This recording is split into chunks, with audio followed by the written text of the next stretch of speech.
They say patients want honest until it doesn't flatter them. I spent 10 years becoming a doctor. Over 300,000 in student loans. Thousands of hours in training.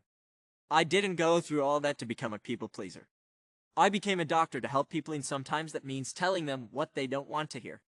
That belief got me fired. I was an attending physician at a top hospital in the Pacific Northwest. Today, I practice in Vienna, Austria because in America, telling medical truth is now considered offensive. Here's what happened. She was a 43-year-old woman I'd treated for 2 years.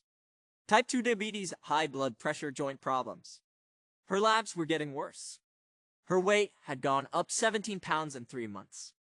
When I walked into the exam room, she was eating cookies and scrolling on her phone. She wanted more meds.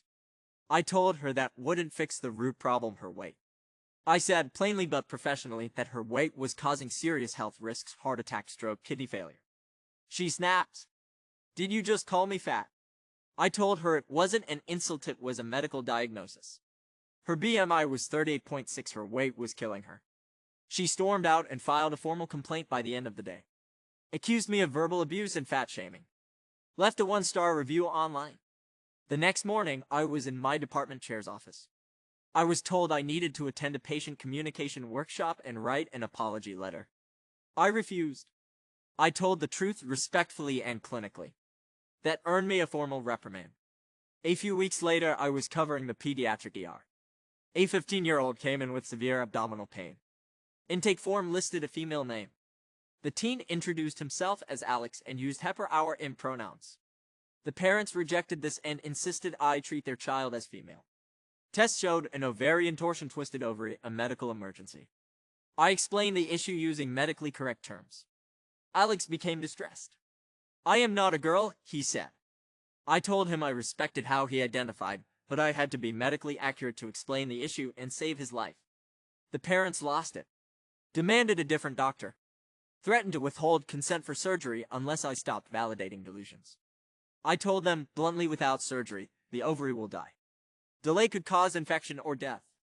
They reluctantly signed. The surgery was successful. But once again, I was called in. Another complaint. This time I was accused of pushing a trans agenda and undermining parental rights. Another reprimand. Removed from pediatric ER shifts. An elderly man with terminal lung cancer asked me directly if smoking caused his illness. His family had asked me not to bring it up, but made him feel guilty. I told him the truth. Yes, it was the cause. His daughter exploded. We told you not to say that. I calmly replied. He asked me. I won't lie to my patient. The man thanked me for being honest. The family still filed a complaint. That was the final straw. I was told to take a leave of absence or face termination. I chose neither. I resigned. I moved to Vienna, where directness isn't seen as cruelty, it's just part of practicing medicine. I had to pass extra exams and relearn German, but Ivy found my place here. On my first week, I watched a senior doctor tell an overweight patient almost exactly what I'd told mine. The patient nodded, took notes, and scheduled a follow-up. No complaints. Another day, a transgender teen was treated respectfully by name and pronoun, while doctors used correct medical terms. No drama. Just good care. The message that stuck. Months later, I got an email from the daughter of the lung cancer patient. She tracked me down to say her father spoke about me often and appreciated my honesty. She apologized for trying to silence me. That message now hangs framed in my office. American medicine isn't about health anymore. It's about satisfaction surveys. Feelings over facts. Hospital administrators treat patients like customers and expect doctors to act like waiters. I didn't leave because I hate America. I left because I couldn't do my job there anymore, not without being punished for it.